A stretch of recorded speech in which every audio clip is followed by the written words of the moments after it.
함께 나누실 하나님의 말씀은 히브리서 5장 말씀 5절로 10절까지의 말씀입니다. 멜기세덱을 쫓는 대지상 예수 그리스도라는 제목으로 오늘 히브리서 말씀 계속 살펴보도록 하겠습니다. 저희는 지난 시간에 구약의 대지상 직분이 어떠한 역할을 하는가를 살펴봤습니다. 특별히 하나님께서 인간들에게 가장 본질적인 문제가 바로 이 죄의 문제였음을 알려주셨고, 그 죄의 문제를 해결하는 방법을 구약 이스라엘 백성을 통해서 그 길을 열어주셨습니다. 그 죄의 문제를 해결하는 방법은 단 한 가지였습니다. 쉽게 얘기하면 그것은 바로 성막과 성전을 통한 속죄 제사, 하나님께 드려지는 속죄함의 제사를 통해서 죄 용서함을 받는 길을 열어놓으셨습니다. 그래서 이 제사를 통해서 하나님 앞에 속죄를 이루어야 되는데, 제사를 이루는 이유는 사람의 생명이 피했기 때문에 피해 제사를 드려야만 했습니다. 그래서 사람이 직접 죽어야만 함에도 불구하고 사람을 용서하기 위해서 대신 대속의 제물을 사용했죠. 그래서 양이나 염소나 소나 이런 대속의 제물을 사용했는데, 이 대속의 제물을 가지고 대신 하나님께 나아가는 분이 필요했다고 살펴봤습니다. 바로 그분이 대제사장입니다. 그래서 우리의 죄가 용서함 받기 위해서는 반드시 하나님이 만들어 놓은 법칙이 뭐냐면, 대제사장이 우리의 죄를 가지고 하나님께 나가서 대신 용서를 구해야 된다는 것입니다. 이것이 용서받는 비결입니다. 그것은 구약의 이스라엘 백성에게만 해당됐던 용서의 방법이 아니라 예수님을 오늘 믿는 우리에게도 동일한 방법입니다. 우리 스스로가 죄 용서받을 수 없습니다. 우리가 하나님 앞에 직접 나가가지고 하나님 내 죄 여기 있으니까 내 죄 씻어주세요 하고서 내 죄가 없어지는 게 아닙니다. 그렇지 않습니까? 우리가 잘 알듯이 우리 너무나 그것을 너무나 쉽게 이해했고, 너무나 쉽게 그것을 우리가 우리의 신앙 속에, 우리의 믿음 속에 너무나 익숙해져 있기 때문에 그 중간에 중보자로서 예수 그리스도가 이루신 그 피의 제사에 대한 생각을 많이 하지 않습니다. 그래서 예수님의 피의 제사가 바로 보혈인데요, 십자가에 돌아가신 그 피의 제사에 대한 의미가 뭔지를 생각을 잘 안 해요. 왜 예수님이 돌아가셔야만 했는가? 그 예수님이 대신 우리를 위해서 고통당하시고 돌아가신 그것 때문에 우리는 구원받았다. 그러니까 예수님을 그냥 뛰어넘어서, 예수님을 뛰어넘고 그냥 하나님께 직접 나가는 어떤 그런 개념 속에 예수님은 그냥 중간에 있는 하는 징검다리 정도나 아니면 그냥 그 정도를 이렇게 쉽게 생각한다고요. 그러나 성경에서는 분명히 말하기를 인간의 죄가 용서함 받는 방법은 반드시 사람인 중재자가, 사람인 중보자가 인간의 죄를 가지고 하나님께 나가서 단 한 명이, 대제사장, 대표하는 단 한 명이 나가서 하나님께 용서를 구해야 한다는 것입니다. 그것은 하나님께서 대표의 원리로 받아주는 거죠. 하나님께서 아무나 상대하는 것이 아닙니다. 바로 인간들의 모든 죄를 다 가지고 한 명이 대표로 가서 하나님과 만나서 하나님께서 거기서 해결해 주는 거죠. 바로 그래서 1년에 단 한 번, 대속죄일 날 대제사장이 1년 동안 이스라엘 백성들이 지은 죄를 용서받기 위해서 들어가는 것입니다. 그래서 1년 동안 지은 죄가 용서받는 거예요. 그것도 매년마다 해야만 했습니다. 그러니까 이스라엘 백성들은요, 그들이 죄 용서 받는 것은 딱 1년에 한 번, 1년의 죄가 용서받는 거예요. 그 대속죄일 날 대제사장은 일주일 동안 준비합니다. 자기를 경건하게 하고 준비하고 토라 율법을 묵상하고 그 다음에 그 모든 정결 예식을 한 다음에 그날 속죄일 날 들어감에도 불구하고 그날 막 잘못 들어가서 잘못된 분향을 하다가는, 잘못된 피해 제사를 드리다가는 거기서 죽게 됩니다. 그 때문에 자기 머릿속을 계속 연습을 하는 거예요. 연습을 해요. 하나님의 임재 앞에서 철저한 속죄의 연습을 하게 됩니다. 그러니 그 대제사장의 임무라는 것은 굉장한 임무입니다. 그래서 지난 시간에 살펴봤던 것처럼 지난 시간은 바로 그 대제사장마다 사람 가운데 취한 자이므로, 사람 가운데서 취해서 바로 예물과 속죄하는 제사를 드리게 되는데, 바로 아론의 대제사장직에 대해 살펴봤습니다. 아론의 대제사장직은 얼마나 영광스러운가. 그래서 4절에 보면 이 존귀는 아무나 스스로 취하지 못하고 오직 아론과 같이 하나님의 부르심을 입은 자라야 할 것이냐. 아론과 같이 하나님의 부르심을 입은 자. 그래서 이 대제사장직의 사명은 하나님께서 불러서 가능한 것이 아무나 할 수 없다. 그래서 그것을 아무나 행하려고 하다가 우시아 왕이나 또 사울 왕 같은 예를 들었지 않습니까? 하나님께서 세우지 않는 사람이 하나님께 나가려다가 망한 사건, 또 문둥병이 걸린 사건, 이런 것도 잠깐 살펴봤는데요. 그러면서 저희가 지난 시간에 집중적으로 살펴봤던 것은 바로 이와 같이 부르심을 입은 자. 여기서 우리가 우리가 하나님으로부터 우리는 정말 부르심을 받은 존재의 삶을 살고 있느냐에 대한 적용을 살펴봤습니다. 내가 믿는 신앙이 나로부터 출발한 것이냐 아니면 하나님부터 온 것이냐. 그래서 하나님으로부터 콜링받은 신앙으로 살아야 한다는 것을 살펴봤습니다. 그것이 신앙의 핵심입니다. 우리가 신앙생활하면서요. 내가 하나님부터 콜링받았다는 콜링의식이 없으면요. 그것은 그 콜링에 대한 확신과 그 콜링이 없으면 그것은 다 거짓된 겁니다. 많은 사람들이 이제 종교가 타락하는 이유가 뭐냐? 종교가 타락하는 이유를 여러 가지 얘기하는데요. 종교가 타락하는 이유 가운데 한 가지가 그 종교에 종사하려고 하는 사람들이 많아질 때라고 얘기하고 있습니다. 무슨 말이냐면 많은 사람들이 종교에 종사하려는 데 많았다는 것은 뭘 말하냐면 인간 안에는 어떤 속성이냐면 인간 안에는 타락된 속성이 있어요. 어떤 타락된 속성이냐면 인간은 인간 스스로가 높아지고 인간 스스로가 영광을 얻고 인간 스스로 존귀를 받고 싶어 하는 마음이 있다는 것입니다. 그런데 사람들이 뭔가를 선호한다 이거예요. 뭔가를 좋아한다 이거예요. 근데 좋아하는 이유가 뭔가? 그것이 좋아하는 이유가 뭐냐? 그것은 인간을 만족시키는 뭔가 만족감이 있기 때문에 좋아한다는 것이죠. 그런데요, 그것을 사람들이 대중이 선호한다는 거예요. 그럼 거기는 뭔가 문제가 있을 수 있다는 것입니다.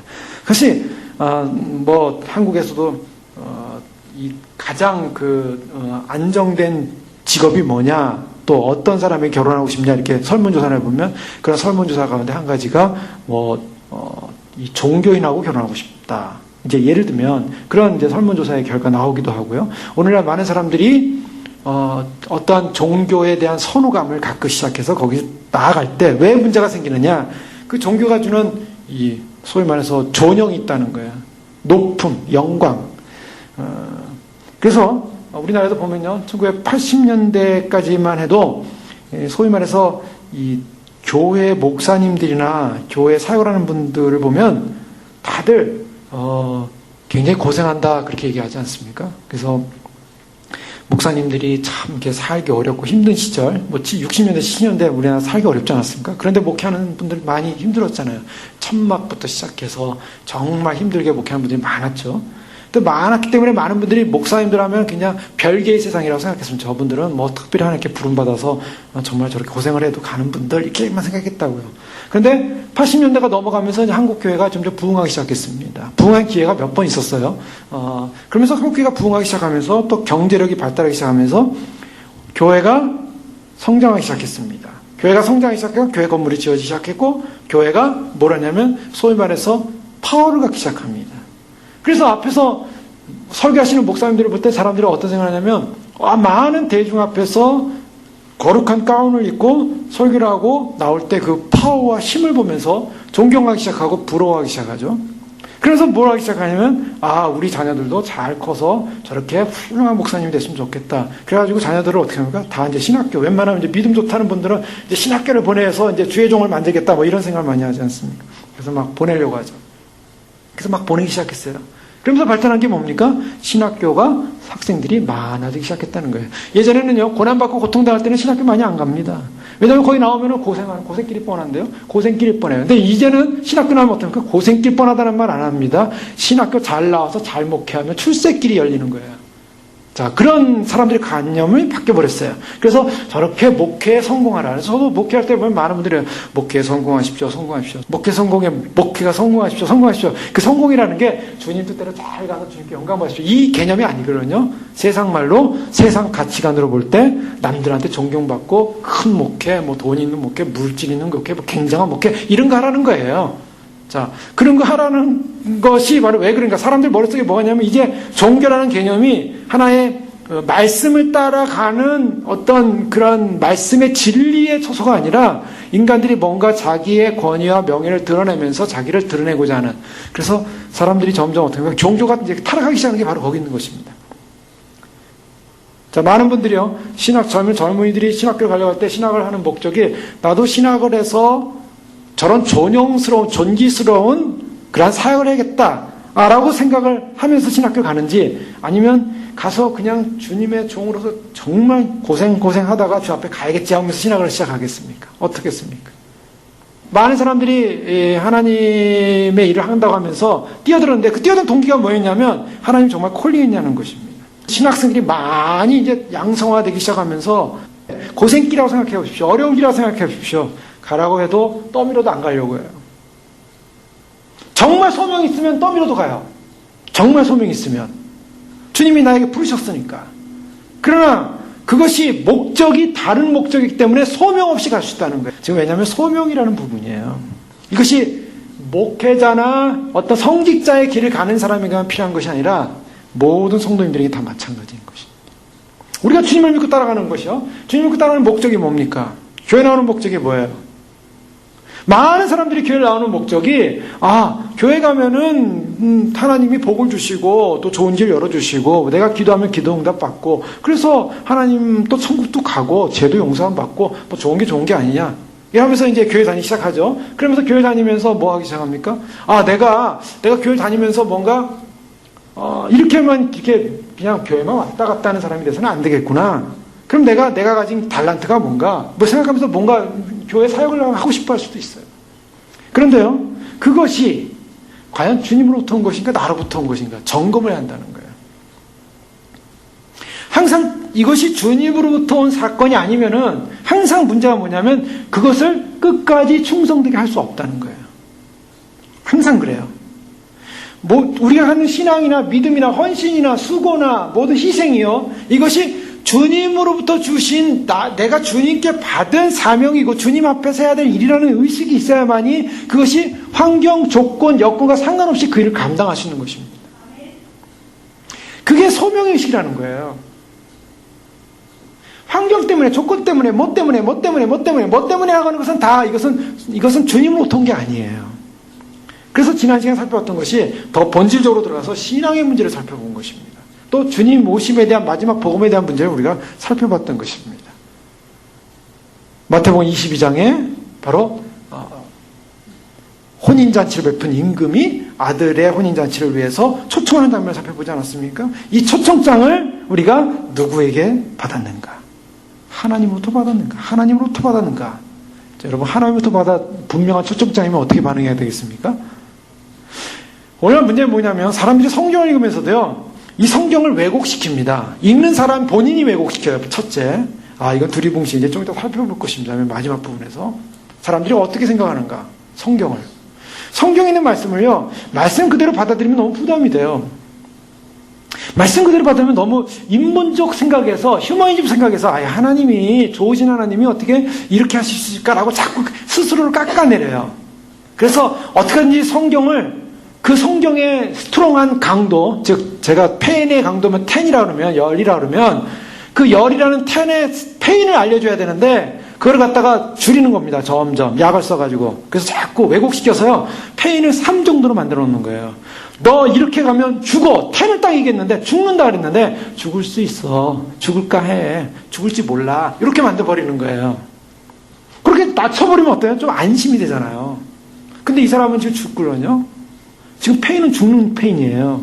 그런데 쭉쭉쭉쭉 약을 써가지고 페인을 줄여놓은 거예요. 그러니까 어떻게 해요? 나는 안 죽어. 왜? 페인이 없으니까. 약해졌으니까. 바로 이 부분이에요. 성경을 보면서도요, 많은 사람들이 이 성경이 이렇게 하면은 죽는다? 성경을 이렇게 말해놓는데 이것을 죽는다 그러면 너무 고통스럽잖아요. 이게 어떻게 하나님이 그럴 수 있어?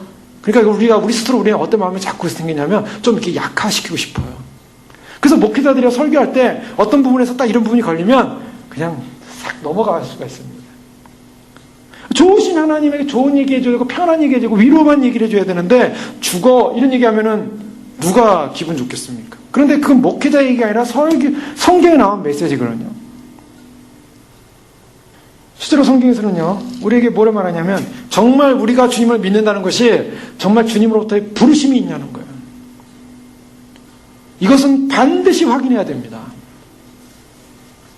나를 지금 존재케 하는 이유가 뭔가? 내가 믿는 신앙을 존재케 하는 이유가 뭔가? 내가 믿는 소망을 존재케 하는 이유가 뭔가? 내가 가는 이 길을 나를 존재케 하는 것이 뭔가? 사람으로부터인가 하나님으로부터인가? 여러분, 하나님부터 왔다면 하나님 주시는 영광, 하나님 주시는 위로, 하나님 주시는 메시지, 하나님의 나라, 하나님부터 온 거라면 거룩하고 영광스럽고, 이것은 우리가 어떻게 된가? 하나님부터 온 이 콜링 앞에 우리의 삶은 전적으로 하나님 앞에 콜링에 헌신하게 되는 것입니다. 그러나 이것이 하나님부터 왔다는 생각이 안 들면요, 종교인일 뿐이에요. 그럼 왜 교회를 다니는가? 하나님부터 왔다는 소명이 없이 왜 교회를 다니는가? 뭔가 다른 걸 찾고 있는 거예요. 많은 사람들이 하나님으로부터 온 진정한 콜링, 하나님으로부터 부는 소명 없이 교회를 다녔기 때문에요. 그 소명 없는 교회를 다니고 있기 때문에 그 소명 없는 교회를 다니는 사람 이유는 뭡니까? 아까 말씀한 것처럼 다른 존영을 원하는 거예요. 다른 존귀를 원하는 거예요. 많은 신학생들이 다른 이상한 존영을 원하고 신학교를 갔다면 다 그런 건 아니겠죠. 정말 신실하게 가는 분들 많이 있습니다. 그것이 하나의 패턴으로, 하나의 유형으로 드러났다면 또 한 가지, 많은 성도님들이 교회 다니지만 정말 주님 앞에 진정한 콜링이 없이 다니는 그 교회생활, 신앙생활이라는 것은 형식적일 수밖에 없어요. 그리고 항상 무엇을 원합니까? 주님, 지난 시간에 같은 건 손은 주님께 벌리고 나의 얼굴은 세상을 향하고 있는 거예요. 항상 그래요. 그래서 이러한 부분에 있어서 우리는 지금 살펴봤고요. 오늘 말씀 속에 특별히 이 대제사장 역할을 왜 지금 이 히브리 기자는 설명하고 있냐면, 지금 이 대상이 누군지 항상 잊지 마셔야 됩니다. 히브리서를 쓴 목적이 뭐라고 그랬습니까? 유대 그리스도인들이 예수 그리스도를 믿다가 다시 유대교로 돌아가는 사건 때문에 쓰고 있어요. 그러니까 소위 말해서 신앙을 가졌다가, 예수 믿는 신앙을 가졌다가 신앙을 잃어버린 사건들, 사람들 때문에 쓰는 것입니다. 또 잃어버리려고 하는 사람들, 잃어버린 사람들 때문에 쓰는 거예요. 왜 썼는가? 그 유대 그리스도인들이 가졌던 어떤 이 구약적, 율법적 전통이라는 것이 굉장히 그들의 삶을 사로잡고 있었습니다. 지금도 유대인들 보면 굉장히 그들의 토라를 통한 유대주의적 사고가 아주 강하지 않습니까? 유대인들 굉장히 강하고 고지식합니다. 단 2000년 전에는 얼마나 더 그랬겠어요. 당시에 바리새인들, 유대주의자들 뭐 굉장했으면 예수님의 뜻 따지고 대드는 거 봐요. 예수님의 기적과 표적을 보면서 기적과 표적은 눈에 보이지 않아요. 도대체 네가 누군데 그런 걸 행하냐? 막 거기서 막 예수님을 향해서 계속 그 일을 하지 않습니까? 그들은 그냥 자기들의 종교적 틀에 꽉 쌓여 있는 거예요. 그러니까 예수님을 믿어도 믿는 사람들에게 계속 공격을 하고 막 민족이 공격하고 혈육이 공격하고 그러니까 믿는 사람들이 도대체 내가 믿는 주님이 정말 맞는 주님인가 이렇게 헷갈리기 시작한 거예요. 다시 할례를 해야 되나? 다시 음식을 갈아 먹어야 되나? 다시 뭐 정결을 지켜야 되나? 다시 뭐 해야 되나? 다시 유대주의로 다 돌아가기 시작했어요. 아, 내가 이렇게 안 하면 안 되는구나. 내가 이렇게 하면 구원받지 못하는구나. 내가 이렇게 그러니까 사도 바울이 그 농장을 계속합니다. 갈라디아서 또 로마서 또 다른 말씀을 통해서 골로새서 말씀을 통해서 계속 우리는 그리스도가 어떤 분인가. 자, 오늘 히브리서 말씀도 마찬가지예요. 히브리 기자도 계속 유대주의에 사로잡힌 사람들 때문에 유대주의로 돌아가는 것도 유대교가 더 우수하지 않느냐. 천사를 숭배하고 그들은 모세를 더 귀히 여겼고 그들은 아론의 제사장직을 귀히 여겼고 여호수아를 귀히 여겼고, 근데 우리가 믿는 예수 그리스도는 바로 천사보다 뛰어나신 분이요, 비교할 수 없는 분이요, 모세와 비교할 수 없는 분이요, 여호수아와 비교할 수 없는 분이요, 또 지난 시간에 살펴봤던 아론에 대비해서 아론과 비교할 수 없는 분이라는 것을 증거하고 있습니다. 자, 유대인들이 그래요. 야, 죄 용서 받기 위해서는요 대제사장이 필요해서 대제사장이 가서 속죄해 줘야 되는데, 용서를 구해야 되는데, 너희 그리스도인들 너희들에게는 대제사장이 어디 있느냐? 성전이 어디 있냐? 우리는 성전이 있다 봐라. 성전이 이렇게 거대한 성전이 있고 우리는 대제사장이 있어. 대제사장이 가서 속죄한다. 니네는 뭐하냐 도대체? 너 어떻게 용서받냐? 이렇게 나온 거예요. 그러니까 유대 전통상, 그 다음 모세 이후로 유대 전통상 해왔던 그 방식이 맞는 게 아니냐? 사람들이 혼란스러울 때 뭐라고 말씀합니까? 우리에게 14장 14절에 보면, 그러므로 우리에게 큰 대제사장이 계시니 승천하시니 곧 하나님의 아들 예수시라. 우리가 믿는 도리를 굳게 잡을지어다. 우리에게 누가 있다고요? 큰 대제사장이 계시니 승천하시니 곧 하나님의 아들 예수시라. 자, 유대인들이 질문합니다. 당신들은 어떻게 제사장도 없는데 화목제를 드리고 어떻게 속죄제를 드리냐? 제사장 제도가 유대계의 중추고 핵심인데 성전도 없이 어떻게 죄용서만 받냐? 우리에게 큰 대제사장이 있다라고 말하고 있습니다. 자, 그 대제사장은 어떤 존재냐면요, 이스라엘 백성에서 대제사장의 시작은 누구냐면 아론으로부터 시작합니다. 그래서 저희가 레이기 아론과 그의 아들들이 위임식 받는 장면을 살펴보지 않았습니까? 그 굉장한 위임식을 받아요. 그래서 대제사장이 아론의 계보를 통해서 옵니다. 레이 지파의 계보를 통해서 와요. 그런데 예수님은 어떤 분이냐면 5절에 보면, 또한 이와 같이 그리스도께서 대제사장 되심도 스스로 영광을 취하심이 아니요 오직 말씀하신 이가 그에게 이르시되 너는 내 아들이니 내가 오늘날 너를 낳았다 하였고, 그리스도께서 뭐라면 대제사장이 계시다. 그리스도가 대제사장이다라고 말하고 있습니다. 자, 이것은 굉장히 놀라운 사건입니다. 유대적인 틀에서 볼 때 만족할 만한 대답을 내놔라. 구원받으려면 대제사장이 필요하다. 용서받으려면 대제사장이 필요하다. 이라는 질문을 던질 때 우리 예수 그리스도는 대제사장이시다. 자, 유대계로 돌아가는 사람들에게 우리가 대제사장이 없는 게 아니다. 우리 죄를 용서하는 대제사장이 계시다. 바로 그분이 예수 그리스도다. 자, 이것을 어떻게 표현하냐면 너는 내 아들이니 내가 오늘 너를 낳았다. 시편 2편의 7절에 나와 있는 시편 2편은요 제왕시로 알려진 시편입니다. 이 제왕시라는 말은 이 소위 말해서 예수 그리스도의 왕되심, 하나님의 왕되심을 선언하는 거예요. 근데 그 왕되심의 선언 가운데 너는 내 아들이니 내가 오늘 너를 낳았다. 바로 하나님의 아들이라는 것입니다. 이것은 뭐냐면 예수님이 어떤 분이냐면 예수님은 대제사장인데 그 대제사장은 하나님이 낳은, 직접 하나님이 낳은 신적 권위, 신성을 가지고 있는 분이다라는 걸 선언하고 있는 것입니다. 이것은 아론과는 비교가 안 된다. 왜요? 아론은 인간으로 왔지만 바로 예수 그리스도는 하나님이 낳은 하나님의 아들이고 신이시다. 이걸 강조하고 있는 거예요. 그래서 비교하고 있는 것입니다. 그런데요, 이 대제사장이라는 이 대제사장이 왔다라는 이 표현은요, 언약의 성체예요. 사무엘상 2장 35절에 보면요, 인간들의 대제사장의 역사는 어땠습니까? 아론을 시작으로 해서 이 대제사장의 계보를 쭉 보면요, 가나안에 들어가서 사사시대를 거치면서 이제 사무엘이 나타나기 전까지, 사무엘이 나타나기 전에 나타났던 제사장이 누구였습니까? 엘리 제사장입니다. 그 사무엘상 처음 보면 한나라는 여인이 나오지 않습니까? 사무엘의 어머니. 그 한나가 열심히 그 성전에 가서 아이가 없어가지고 기도하잖아요. 하나님 앞에 정말 눈물로 기도하는데 그때 엘리 제사장이 한나의 기도를 들으면서 굉장히 오해를 하죠. 야, 네가 왜 대낮부터 술 취했냐? 왜 대낮부터 술 먹고 그리고 교회 성전에 와가지고 왜 이렇게 중얼중얼하냐? 술 먹지 마라. 술 취한 게 아니었거든요. 그러니까 그만큼 뭘 말하냐면 당시 엘리 제사장, 이 사사시대를 거치는 제사장이 영안이 어두웠다는 것입니다. 그러면서 또 그 엘리 제사장의 아들들이 또 죄를 짓는 게 나와요. 그래서 하나님께서 사무엘상 2장 35절에 뭘 말씀하고 있냐면 내가 나를 위하여 충실한 제사장을 일으키리니 그 사람은 내 마음, 내 뜻대로 행할 것이라. 내가 그를 위하여 견고한 집을 세우리니 그가 나의 기름 부음을 받은 자 앞에서 영구히 행하리라. 여기서 내가 나를 위하여 충실한 제사장을 일으키겠다. 즉 엘리 제사장의 문제를, 엘리 가문이 망할 것을 얘기하면서 결국 이 엘리 가문이 망할 때 하나님께서 누구를 채우냐면 충실한 제사장을 일으키는데 그 사람은 내 마음 내 뜻대로 행할 것이고 내가 그를 위하여 견고한 집을 세우리니 그가 나의 기름 부음을 받은 자 앞에서 영구히, 이게 중요해요. 영원히 행하리라. 자, 우리 예수님은요 단회적 제사장이 아니라 영원한 제사장이라는 것입니다. 우리 예수님을 믿을 때 영생한다 그래요. 영원히 구원받는. 왜 가능합니까 그게?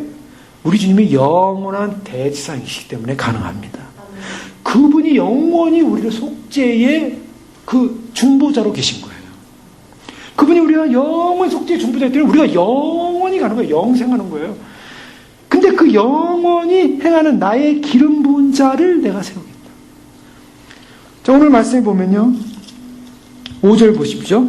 또한 이와 같이 그리스도께서, 여러분 이 그리스도께서라는 이 표현을 보세요. 대제사장을 말하는데요, 대제사장을 누구라고 하냐면 4장 10절에는 하나님의 아들 예수라 그랬어요. 예수라는 말을 썼어요. 그런데 오늘 5장 5절에서는 그리스도라는 말을 쓰고 있어요. 이런 표현을 잘 보셔야 됩니다. 성경을 볼 때요, 쑥 읽어버리면 우리가 잘 몰라요. 근데 왜 그리스도라는 말을 썼을까? 그것은 그리스도라는 말은 기름 부음 받은 사람, 기름 부음 받은 사람, 헬라어로 크리스토스, 기름 부음 받은 사람이다. 헬라어로 크리스토스는 히브리어는 뭡니까? 히브리어는 메시아라 그랬습니다. 메시아. 그래서 마샤라는 그 어원에서 나오는데 마샤는 기름을 붓답니다. 근데 그 기름을 붓다 해서 메시아가 나온 거예요. 기름 부음 받은 사람. 그러면 이스라엘 유대인에게서는 기름 부음 받은 사람이다라는 이 표현을 쓸 때는 그것은 왕의 기름 부음 받기도 하고요. 이런 대사의 기름 부음 받기도 해요. 그런데 여기서 표현하는 것은 바로 기름 부음 받은 그 사람, 바로 예수 그리스도 메시아를 말하고 있습니다. 그리스도라는 이 크리스토스라는 기름 부음 받은 사람이라는 이 말은요, 바로 내가 기름 부음 받은 자 앞에서 영원히 행하리라. 기름 부은 자를 영원히 보내주겠다라고 사무엘상 2장 35절에 약속한, 즉 이스라엘 백성의 인간적인 이 아론의 계보를 잇는 대상이 결국 인간적으로 사라져갈 때, 인간적으로 무능해져 갈 때, 인간적으로 그 역할을 하지 못할 때 하나님께서 바로 영원한 대상을 세우시겠다 약속하신 것입니다. 그분이 오셨다는 거예요. 그러니까 아론의 제사장직과는 실질적으로 같은 역할을 하시지만 차원이 다른 분이십니다. 차원이 다른 역할을 하세요. 인간이시지만 그러나 그분은 죄가 없으시고, 아론은 1년에 한 번, 1년의 죄를 속죄하지만 그분은 영원한 속죄를 하십니다. 또 이 아론의 모습을 통해서 바로 예수님은 바로 대제사장으로서의 어떤 인품과 예표를 나타내고 있어요. 그러면서 유대인들이 말한 우리는 성전이 있는데 너희는 왜 성전이 없냐? 예수님께서 이제 요한복음에도 그렇고 사복음에서 보면 성전을 청결하는 작업이 나오지 않습니까? 그런데 요한복음에 보면 특별히 이 성전을 헐라, 내가 3일 만에 다시 일으키겠다 이렇게 말씀하셨어요. 성전을 헐면 3일 만에 세운다. 왜냐하면 자신의 몸이 성전임을 가리킴이라. 자, 여기서 굉장히 중요한 내용이 나옵니다. 여러분 그 이해가 되십니까? 예수님의 몸이 성전이다. 자, 옛날에 구약에는요, 솔로몬이 성전을 짓고 거기서 제사를 행했어요. 그런데 이제는 성전 그분이 오셨어요. 실제가 온 거예요. 예수님이 성전이십니다. 예수님 그분이 성전으로 온 거예요. 자, 성전이라는 건 뭐예요? 성전이라는 것은 죄가 용서함 받고 하나님을 만나는 곳이에요. 예수 그리스도를 통해서 하나님을 만나게 되는 거예요. 예수 그리스도를 통해서 죄가 용서받는 거예요. 근데 그분이 오신 거예요. 그분이 오셔가지고 예수 그리스도를 통해서 그 성전 안에 들어가게 되는 사건이 일어났는데, 그 성전이 왔기 때문에 이제는, 예전에는 성전이 올 거다, 진짜 성전이 올 거다, 그 성전이 온다라는 모형이 뭐였냐면 성막이었고, 그 다음에 솔로몬의 성전이었어요. 성막과 성전은 뭐를 지금 예표하고 있냐, 뭐를 지금 상징하고 있냐면 앞으로 진짜 성전이 온다는 걸 상징하고 있는 것입니다.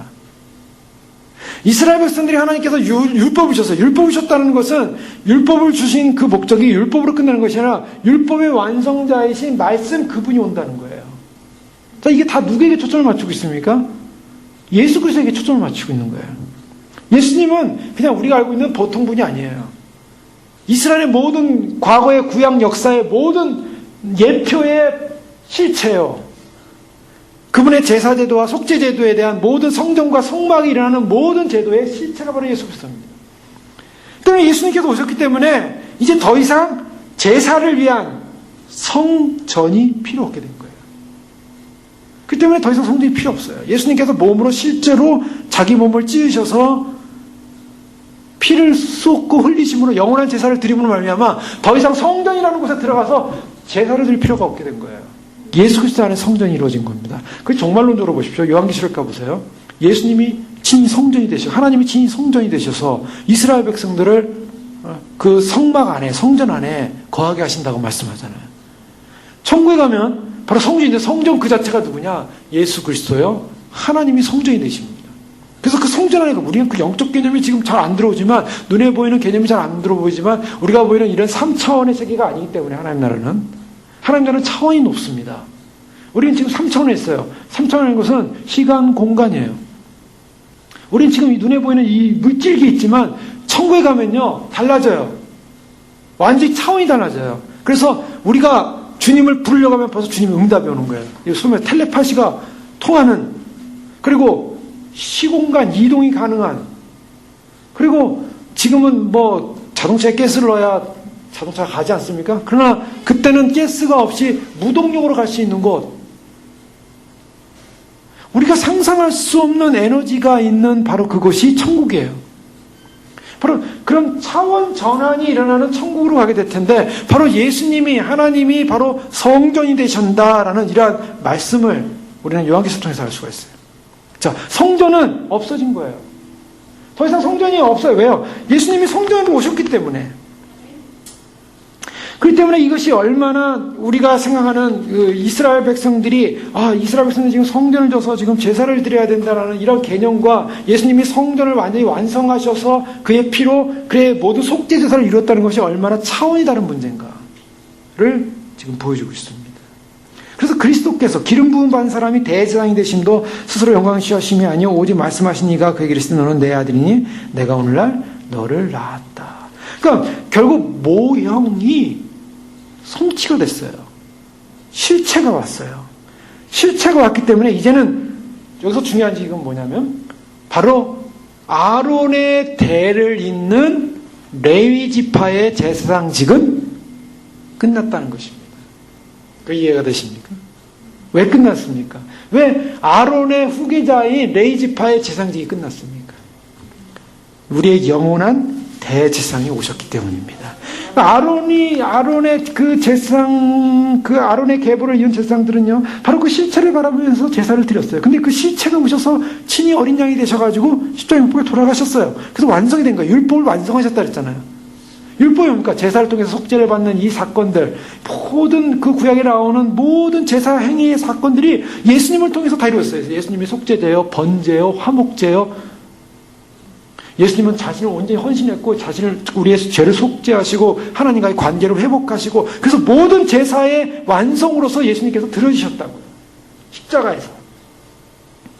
그러므로 말미암아 이제는 더 이상 아론을 쫓는 제사 행위가 끝이 났고 그렇기 때문에 예수님은 어떤 분이시냐? 그 다음에 이제 말씀하신 게 그거예요. 6절에 보십시오. 또한 이와 같이 다른 데서 말씀하시되 내가 영원히 멜기세덱의 반차를 따르는 제사장이라 하셨으니 다른 제사장이 오셔가지고 이 영원한 제사장이 되셨어요.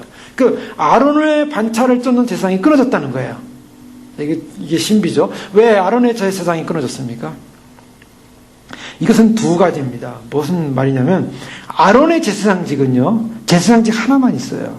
아론은 왕이 될 수가 없어요. 그런데 예수 그리스도는 왜 멜기세덱의 반차를 쫓냐는 거죠. 저 멜기세덱의 반차를 쫓는 것은 우리가 구약 창세기에 보면 아브라함 사건 때 이 멜기세덱이라는 인물이 나오게 됩니다. 자, 아브라함과 롯이 헤어지지 않습니까? 롯이 소돔 땅을 향해 가서 소돔성에 머물게 되는데요. 소돔성에 머물었을 때 주변에 있는 부족 국가의 왕들, 그돌라 오멜이라는 왕이 다른 부족 왕들을 데리고 와서 소돔성을 쳐가지고 소돔성에 있는 모든 재물들을 빼앗고 그 다음에 롯과 그의 처소를 포로로 잡아갑니다. 이 소식을 아브라함이 듣고 그가 함께 훈련시킨 318명이라는 군인을 데리고 군사를 데리고 밤에 가서 결국 공격해가지고 그들의 빼앗긴 재물을 다 찾고 조카 롯과 그의 모든 식구들을 다 찾게 됩니다. 그리고 이제 돌아오는 길에요. 다시 돌아오는 길에 살렘 왕 창세기 14장 18절에 보면 살렘 왕 멜기세덱이 떡과 포도주를 가지고 나왔으니 그는 지극히 높으신 하나님의 제사장이라. 자, 여기서요. 여기 신비스러운 인물이 한 명 나와요. 이것이 아브라함이 지금 전쟁에서 이기고 조카 롯을 구하고 오는 장면에서 그 아브라함을 환영하고 기뻐하는 한 살렘 왕. 이 살렘이라는 것은 지금의 예루살렘을 상징한다고 고학자들은 해석하고 있습니다. 예루살렘 왕이에요. 그 예루살렘 왕인 멜기세덱이라는 존재가 있는데 이 사람이 하나님의 지극히 높은 하나님의 제사장이래요. 이 사람의 직분이 두 가지라는 걸 살펴보게 됩니다. 왜냐하면 첫째 왕이에요. 그 다음에 제사장이에요. 자, 이 멜기세덱이라는 인물을 보면서 아브라함이 어떻게 했습니까? 아브라함에게 축복을 합니다. 제가 아브라함은 하나님의 축복받은 사람이에요. 그래서 아브라함의 그 언약이 흘러가지 않습니까? 그런데 아브라함을 축복해 주신 사람이에요. 아브라함보다 더 그 지위가 높은 사람이죠. 예루살렘의 왕이요. 하나님의 지극히 높은 제사장이 축복을 해줘요. 축복을 하면서 천재 주제이시여 지극히 높으신 하나님의 아브라함에게 복을 주옵소서 하면서 그 너희 대적을 내 손에 붙이신 지극히 높으신 하나님을 찬송할지로다 하며 아브라함이 그 얻은 것에서 10분의 1을 멜기세덱에게 주었더라. 멜기세덱에게 10분의 1을 드립니다. 이것이 이제 다 상징적인 개념이에요. 지금 살렘 왕이자 하나님의 지극히 높은 제사장이 축복을 하니까 아브라함이 그 축복을 받고 10분의 1을 하나님께 드렸다. 그런 것은 일종의 월십이 일어났다는 거예요. 헌신이 일어났다는 거예요. 예배가 일어났다는 것입니다. 왕이 하나님의 제사장인 사람이 축복을 하니까 예배가 일어났어요. 자, 이것이 이 멜기세덱에게 이제 등장한 하나의 이 모습인데요. 자, 예수님은 아론 계열을 따르지 않습니다. 세례 요한은 어떻습니까? 세례 요한은 사가랴의 아들이었어요. 사가랴는 누구냐면 제사장이었어요. 그는 레위 지파였어요. 근데 예수님은 레위 지파로 오지 않으셨습니다. 유다 지파예요. 예수님은 유다 지파예요. 지파가 달라요. 예수님은 아론의 제사장직을 따르는 것이 아니라 멜기세덱의 제사장직을 따랐대요. 제사장직이 달라요. 출처가 달라요. 자, 이것은 뭘 말합니까? 이것은 바로 아론의 계보를 잇는 유대 레위 지파의 계보를 잇는 인간의 계보가 아닌 하나님으로부터 온 제사장이라는 것입니다. 바로 이 부분을 강조하고 있는 거예요. 예수님은 하나님으로부터 온 제사장으로서 그분은 제사장직뿐만 아니라 왕의 왕권을 가진 분이라는 걸 강조하고 있습니다. 그러면 이 제사장이라는 것은 예수님이 제사장이라는 이 말씀은 제사장은 그분의 왕직을 세우는 하나의 기반이 되는 것이에요. 그래서 예수 그리스도가 이 땅에 오셔서 우리를 위하여 제사의 직분을 감당하심으로 그가 우리의 속죄하실 뿐만 아니라 우리의 왕으로서 통치하는 분이라는 것을 강조하고 있는 것입니다. 바로 히브리서 2장 17절에도요. 그러므로 그가 범사의 형제들과 같이 대심이 마땅하도다. 이는 하나님의 일에 자비하고 신실한 대제사장이 되어 백성의 죄를 속량하려 하십니다. 예수님께서 그러면 바로 이 멜기세덱의 반차를 쫓는 대제사장, 하나님으로부터 대제사장으로 오셨는데 이 대제사장의 사명은 무엇입니까? 분명하죠. 우리의 백성의 죄를 용서하시는 분이라는 거예요. 백성의 죄를 용서하시는 분이 대제사장이신 바로 예수 그리스도인데 그분이 형제들과 같이 되었다. 2장 10절에 형제들과 같이 됐다는 이유가 뭡니까? 형제라는 말은 뭡니까? 사람과 같이 됐다는 거예요. 예수님이 성육신하신 목적, 히브리서를 통해서 보면요, 예수님이 성육신하신 목적은, 육신이 되신 목적은 하나님을 드러내고 나타내고, 요한복음에서 하나님을 드러내고 나타나고 하나님의 영광을 드러내는 거 아니고 하나님을 보게 하시지 않았습니까? 하나님을 계시하는 분이에요. 그런데 그것으로 끝나는 것이 아니라 예수님이 육신이 돼야만이, 인간이 돼야만이 중보자의 역할을 감당하기 때문에, 대제사장의 역할을 감당하기 때문에. 그래서 여기서 우리가 살펴볼 수 있는 것은 뭐냐면, 예수님이 태어나실 때 어디 아래 태어났다고 성경은 말하고 있습니까? 율법 아래 태어나셨다고 그랬어요. 그게 무슨 말이에요? 예수님이 율법을 순종하고 있다는 거예요. 예수님이 이 땅에 오셔서 그냥 사신 것이 아니에요. 자, 하나님의 권능으로 예수님 딱 오셔가지고 죄 용서해 줄게. 그래서 말로서 용서해 준 게 아니에요. 그거를 이제 유도한 자가 있었어요. 사탄이 처음에 예수님이 세례를 받고 광야로 가서 40일 동안 금식할 때, 금식 끝날 때 마귀가 나타나가지고 어떻게 합니까? 천하 영광 만국을 다 보여주잖아요. 성전 꼭대기에 올라가서 나한테 절만해라. 그럼 다 주겠다. 그 뭘 말냐면 건너뛰어라. 십자가 건너뛰고 다 건너뛰어라. 뭘 고생을 그렇게 하냐 앞으로. 그냥 나한테 절만하면 네가 왕이지 않니? 내가 왕권 주겠다. 내가 가졌던 내가 이 땅 차지하고 있는 거 너에게 다시 돌려줄게. 아주 굉장한 유혹이었어요. 우리가 볼 때 그냥 아무것도 아닌 유혹 같지만 그는 예수님의 왕권에 대한 왕권을 돌려주겠다라는 아주 사탄이 간교한 유혹이었어요. 예수님 왕으로 오셨거든요. 그런데 그분이 왕으로 서서 그냥 쉽게 내가 왕이 될게. 왕으로 딱 오셔가지고 내가 백성들 되게 용서할게. 그냥 하나님의 이름으로 용서하느라 딱 용서하는 사건으로 된 게 아니에요. 왜 그럴 것 같으면은 구약의 제사 제도를 주고 율법을 줘가지고 그걸 지키게 하고 제사를 지키게 해서 피를 쏟게 하고 그래가지고 그 모든 과정을 통해서 죄 용서함의 방법의 길을 열어놨냐는 거예요. 예수님이 육신이 돼서 오셨어요. 사르크라 했죠. 육체 덩어리가 됐다 그랬어요. 왜 육체 덩어리가 됐습니까? 그 육체가 제물로 드려지기 위해서 육체가 된 거예요. 그거는 뭘 말하냐면 하나님은 그냥 어느 순간에 죄 용서해 줄게. 나만 믿어. 영지주의자들처럼 영적인 거야. 이건 영적인 거야. 영적으로 믿는다고만 얘기해라. 그럼 다 용서해 줄게. 거기에 희생도 없고 고난도 없고 눈물도 없고 아픔도 없어요. 그냥 믿으면 용서. 얼마나 좋아요. 예수님도 좋고 우리도 좋고. 그래, 그 방법이 아니었어요. 그렇게 죄가 간단한 문제가 아니라고요. 죄 씻어지는 문제가 하나님 편에서 인간의 죄 문제 해결되는 것이 그렇게 간단한 문제가 아니었기 때문에 이 엄청난 과정을 겪는 거라고요. 아무나 죄를 씻을 수가 없어요. 아무나. 우리가 죄를 씻을 수가 없어요. 우리는 죄를 씻을 수가 없어요. 구약 유대인으로 태어나가지고 대상 밑에 가가지고 대상 1년에 한 번 죄 용서해줘야 그때 우리가 씻음 받는 거예요. 1년에 한 번. 그것도 유대인으로 태어나야. 유대인도 아니고 이방인 죄 용서 못 받아요. 이 죄라는 문제가 아주 인간에게서 가장 사악하고 가장 완악하고 가장 큰 원수예요. 이 죄 문제 해결하는 것이 가장 큰 목표예요. 하나님이 인간 문제 해결하는 데서 가장 큰 목표는 죄 문제 해결이었어요. 여러분 노아 시대 보세요.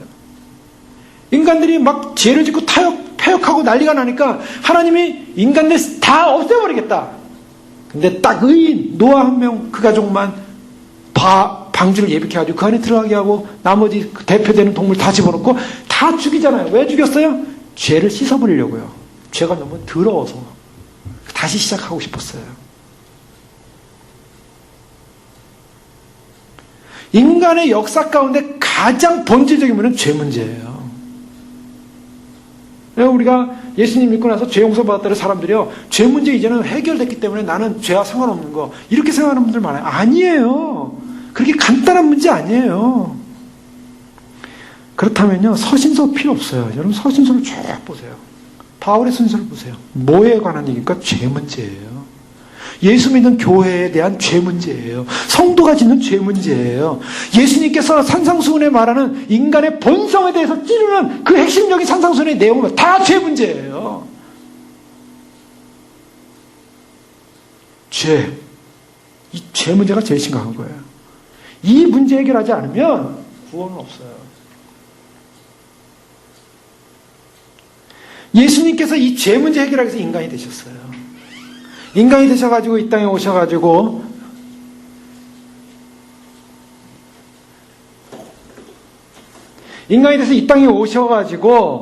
결국 그 죄로 용서를 주시기 위해서 자기가 희생제물로 어린 양 희생제물로 주님 십자가에 돌아가시기 위한 이 사건이 그냥 이루어진 사건이 아니라 구약에 이르는 모든 제사적 제도의 율법을 따라서 주님이 그 아래로 오신 거예요. 그래서 친히 대제사장이 되셔야만 했고 친히 희생제물이 되어야 됐어요. 아론은요, 그가 가진 자기 것이 아닌 외부에서는 양들, 염소들, 외부에서는 동물들을 죽여가지고 동물들의 피를 대신 뿌렸어요. 근데 예수님의 제사장직의 탁월성은요, 다른 동물을 취해서 대신 죄를 속죄한 것이 아니라 예수님 그분이 죄를 다 뒤집어쓰고 자기 스스로가 희생양이 된 거예요. 제물이 달라요. 제물이 뭐였습니까? 예수님 당신의 육체였어요. 여러분 이 희생제사가 얼마나 어마한 제사인지를 우리 상상해 보면요, 대제사장이 우리의 죄를 위해서 양들, 그것도 흠없는 양, 점없는 양, 깨끗한 양, 흠이 없어야 돼요. 점이 없어야 돼요.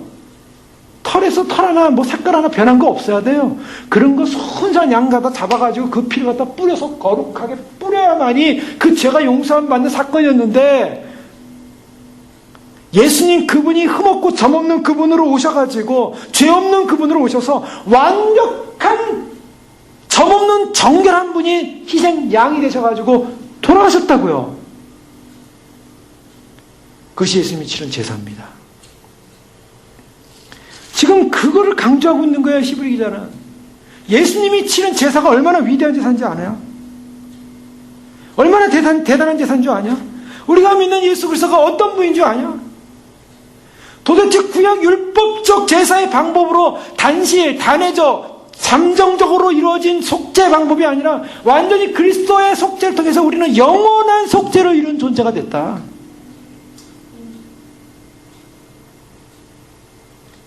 바로 그것이 얼마나 위대한 영광이지 아닌가. 바로 그것을 질문하는 겁니다. 바로 그분은 하나님의 아들로서 오셔가지고 바로 그런 영원한 속죄를 이루심으로 말미암아 참으로 하나님께서 그 아들의 속죄를 받으시고 그를 영화롭게 하셨어요. 그래서 그에게 영광을 영화롭게 하고 요한복음 14절에 보면 예수께서 이 말씀을 하시고 눈을 들어 하늘을 불어 가서되 아버지여 때가 이렇사니이다 아들을 영화롭게 하사.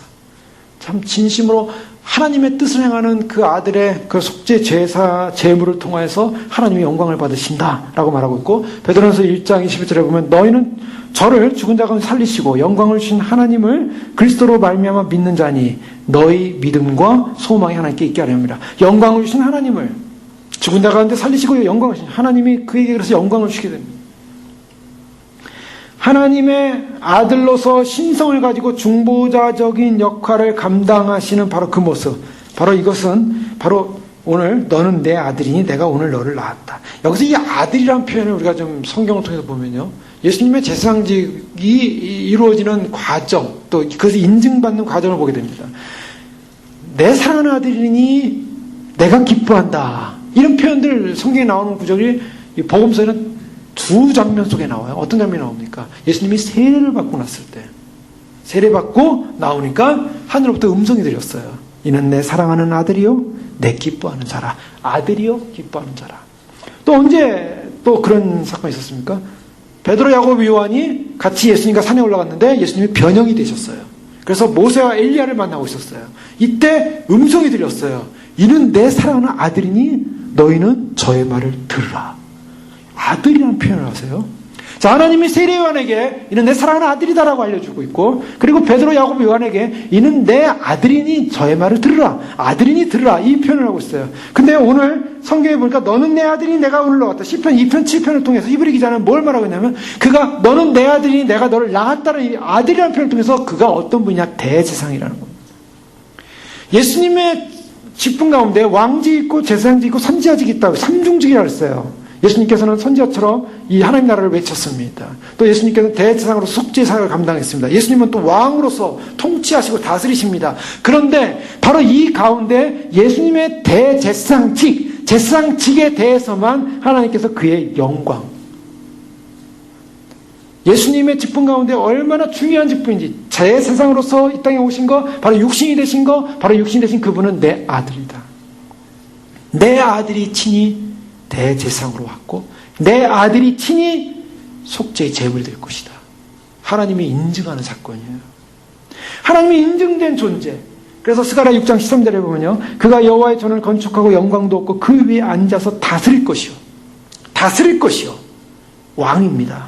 또 제사장이 자기 위에 있으리니, 제사장이 자기의 왕의 자리에 있으리니 이 두 사이에 평화의 의논이 있으리라. 예수님이 바로 왕으로서 통치하시고 제사장으로서 그 위에 앉아서 통치하실 것을 스가랴는 예언하고 있습니다.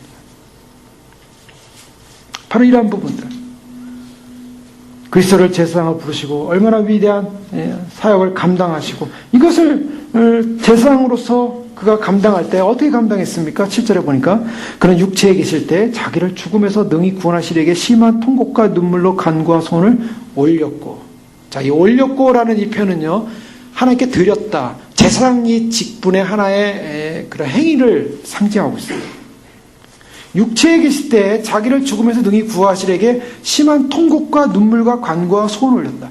자, 여기서 사람들이 보면 예수님이 죽음 앞에서 굉장히 무서워했구나, 굉장히 죽음을 무서워하셨구나, 이렇게 생각하면 오해십니다. 예수님이 그 죽음 자체를 무서워한 게 아니셨어요. 예수님이 죽음 자체를 무셨다면 정말 이 땅을 죽어가는 수많은 사람들보다 어떠면서 담대하지 못한 분이시죠. 예수님이 그 죽음 자체를 두려워한 게 아니라 인간이 죽어야 되는 이 인간의 모든 죄성의 문제를 가지고 죽어야 되는 그 고통의 문제.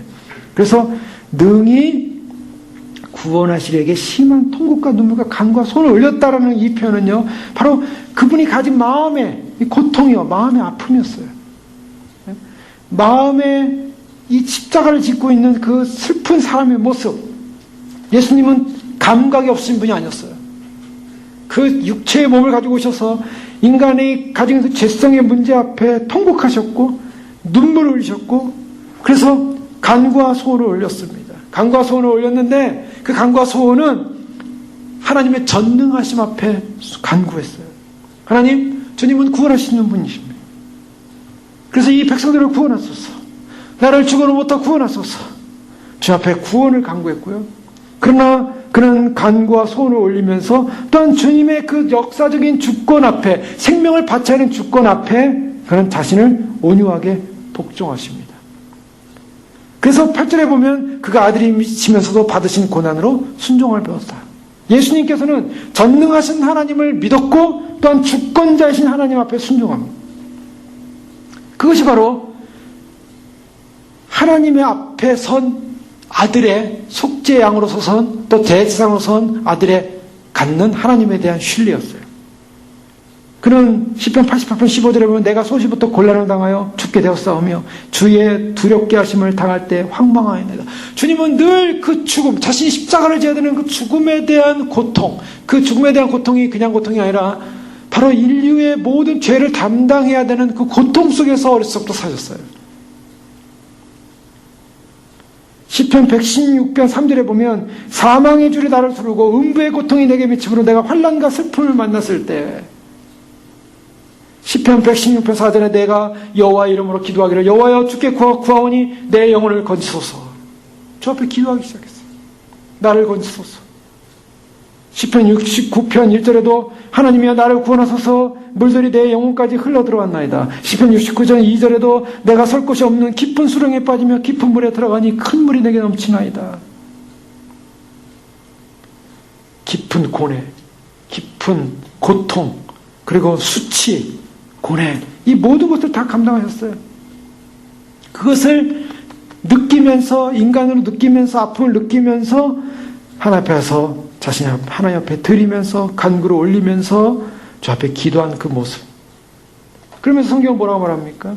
가장 영예로운 그 대상직 앞에 그는 가장 힘든 임무를 감당하셨다라는 것을 보여주고 있습니다. 평생을 기쁨으로 사셔도, 평안으로 사셔도, 또 아무 어려움 없이 사셔도 되실 분이 사실은 큰 슬픔과 고뇌를 가지고 사셨어요. 왜요? 바로 그분이 대제사장으로서 또한 희생양으로서 바로 속죄의 제물이 되셔서 이 땅에서 인간의 모든 죄를 지고 죽으셔야만 했기 때문에, 우리 주님은요 우리의 통곡, 눈물, 간구, 소원을 아시는 분입니다. 그래서 우리의 연약함을 체열하지 않는 분이 아니라 우리와 동일한 연약함을 체열했기 때문에 은혜의 보호자 앞에 담대히 나아가자, 거기에 우리가 있죠. 근데 8절에 보면요 그가 아들이시면서도 받으신 고난으로 순종함을 배웠다. 아들이시면서도 받으신 고난으로 순종함을 배웠다. 여기서 이제 두 가지를 보세요. 아들이시면서도 순종했다. 여기 이제 우리에게 이제 도전이 옵니다. 그리고 순종하는 방법이 뭐냐? 고난으로 순종했다. 자, 우리가 이 순종이라는 표현을 볼 때 예수님께서는 과연 순종하시는 분이냐 아니냐? 순종을 배웠다라고 말하고 있어요. 이 순종을 배웠다는 것은 예수님이 순종을 몰라서 배우셨다는 게 아니에요. 순종이라는 게 몰라서 배우신 게 아니라 순종이 뭔지 아시죠? 그러나 색다른 경험을 하셨다는 거예요. 그는 사실은 하나님의 보호자에서 하나님과 함께 계셨던 분입니다. 하나님께 영광을 누리신 분이에요. 창조의 하나님이에요. 근데 앉은 우주의 보호자에서 명령하시면 모든 천사들이, 모든 천군들이, 모든 피조세계가 그 옆에 순종하는 거예요. 그런데 그런 분이 모든 자들 앞에 명령하면 말하면 이루어지는 그런 천상의 창조의 주님이 피조세계에 내려오셔서 종의 자리에서, 그래서 피조물의 자리에서, 사람의 자리에서 사람의 보증자가 되셔서 자신의 책임을 감당하기 위해서 율법 아래서 율법이 세워진, 본인이 율법의 창시자였는데, 율법을 만든 분이었는데, 속죄의 길을 여시기 위해서 율법이라는 하나의 그런 모형을 만들어놨는데 그 율법 아래서 그 율법을 따라서 자신이 죽어야 되는 순종을 하셨다는 거예요. 왜요? 자기의 백성을 구하기 위해서. 그것이 예수님의 색다른 순종이요, 순종의 경험이었어요. 순종을 배웠다는 표현이 바로 그런 표현이고요. 그것은 어떤 순종이냐면 고난의 순종이었어요. 참으로 흠없는 자기를, 히브리서 9장 14절에 보면 하나님의 영원하신 성령으로 말미암아 흠없는 자기를 하나님께 드린 그리스도의 피가, 흠없는 자기, 그 흠없는 자기가 주님 앞에 드려질 때요, 사람들이 비방하고 사람들이 비웃고, 연모 10장 18절에 보면 이를 내게서 빼앗는 자가 있는 것이 아니라 내가 스스로 버리노라. 내가 스스로 버리노라. 스스로 버리는 나는 버릴 권세도 있고 다시 얻을 권세도 있다 하시면서 자기는 순종하기로 결정합니다. 이사야 50장 6절 7절에 보면 나를 때리는 자들에게 내 등을 맡기며 나의 수염을 뽑는 자들에게 나의 뺨을 맡기며 수욕과 침뱉음을 피하려고 내 얼굴을 가리우지 아니하였느니라. 나를 때리는 자에게 등을 맡겼다고 그랬어요. 나의 수염을 뽑는 자들에게 나의 뺨을 맡기고 수욕과 침뱉음을 피하라고 내 얼굴을 가리우지 아니하였다. 이사야 50장 7절에도 주 여호와께서 나를 도우시므로 내가 부끄러워하지 않냐고 내 얼굴을 부시돌같이 굳게 하였으며 내가 수치를 당치 아니할 줄 아노라. 자신은 자신의 고난과 환난을 당하기로 결정했고 고난 속에서 그걸 피하지 않았다라고 설명하고 있습니다. 요한계시록 1장 19절에 보면 사도 요한은 이렇게 고백해요. 나 요한은 너희 형제요 예수의 환난과 나라와 참음에 동참하는 자라. 자, 나 요한은 예수의 환난에 동참한대요. 고난, 아들이시라도, 그가 아들이시라도 고난을 통하여, 고난은 그런 핍박과 어려움과 사람들의 몰이해와 수치와 부끄러움과 이 모든 것을 그는 받기로 결정했고 거기 따르기로 결정했어요.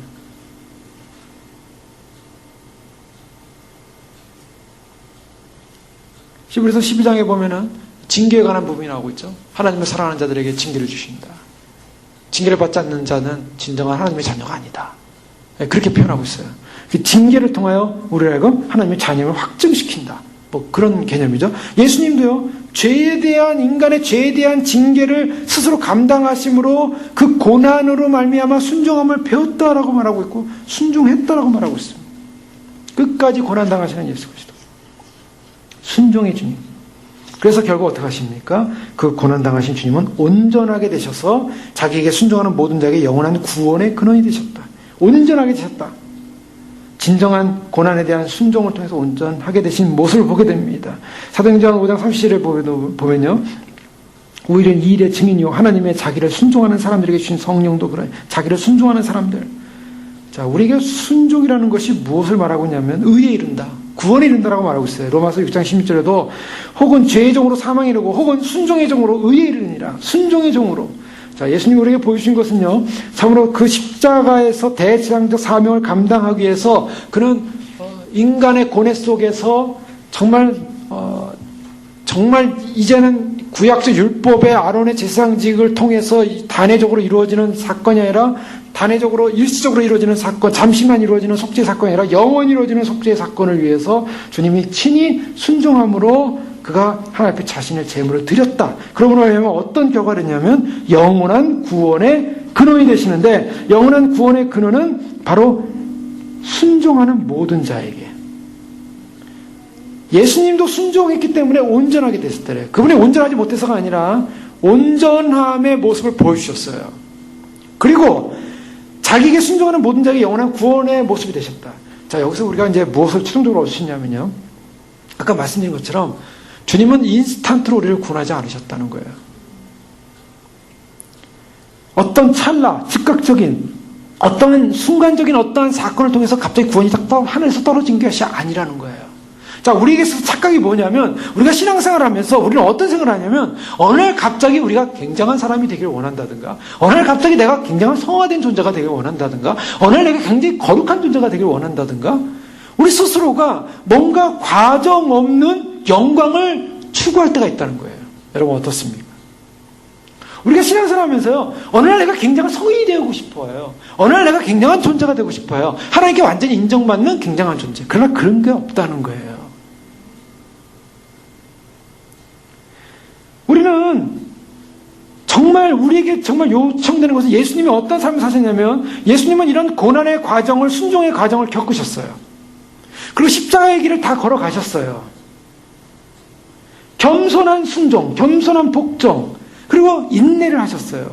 견디셨어요. 여러분 어떻습니까? 우리는 우리의 신앙생활에서 정말 겸손한 순종이 따르고 있는가? 인내하면서 기다림이 따르고 있는가? 아니면 꾸준히 참고 견디는가? 여러분 주님 오실 때 구원, 우리가 주님 오실 때 구원은 뭡니까? 이제 주님 오시는 날 가까우고 주님 오시는 날 휴거가 일어날 텐데, 이 휴거를 기다리면서 많은 사람들이 어느 날 어느 순간에 갑자기 휴거가 일어날 때 내가 거의 동참하는 존재로만 있기를 원하는 사람도 있을 수 있다는 거예요. 많은 분들이 그럴 수 있다는 거예요. 그런데요, 구원의 과정은 어느 날 갑자기 무슨 팝콘이 펑 튀겨가지고 갑자기 변화돼가지고 올라가는 게 아니에요. 여기에는 철저한 고난의 시간, 인내의 시간, 복종의 시간, 겸손의 시간. 왜요? 자기에게 순종하는 모든 자에게 영원한 구원의 근원이 되시고, 예수님도 순종하셨대요. 뭐에 순종을 배우셨대요? 무슨 순종을 배우십니까? 통곡과 눈물과 간구와 소원과 이것을 아뢰시면서 그가 가는 십자가의 길을 걸어가셨어요. 그 순종을 배우셨어요. 율법 아래 오셔가지고요, 어느 날 갑자기 성인이 된 게 아니에요. 마리아 어머니 뱃속에서 계시다가 태어나셨고 자라셨어요. 12살 돼서 성전에 가셨고, 그의 일을 하다가 그가 30세가 돼서 세례를 받았어요. 세례관한테. 그리고 그의 공생애를 시작하면서 그런 그 짧은 3년의 시간이었지만 그 3년의 시간 동안 하나님 나라의 복음을 증거하시고 시간 때 그 길을 걸어가셨어요. 여러분 이것이요 어느 날 갑자기 구원이 이루어진다 않았다는 걸 우리는 볼 수가 있습니다. 지속적인 순종. 그분은 태어나면서부터 그 고뇌 속에서 자신이 부모님께서 12살 때 성전에 있으면서 내가 내 아버지 집에 있어야지 알지 못하셨습니까? 그런 자기 정체감을 알고 있었어요. 그분 전생애가 지속적인 순종의 생이었고 자신의 생명을 극적이고 초자연적인 한순간에 성취하고 싶었던 그런 유혹도 빠질 수 있었던 분이에요. 사탄아 물러가라.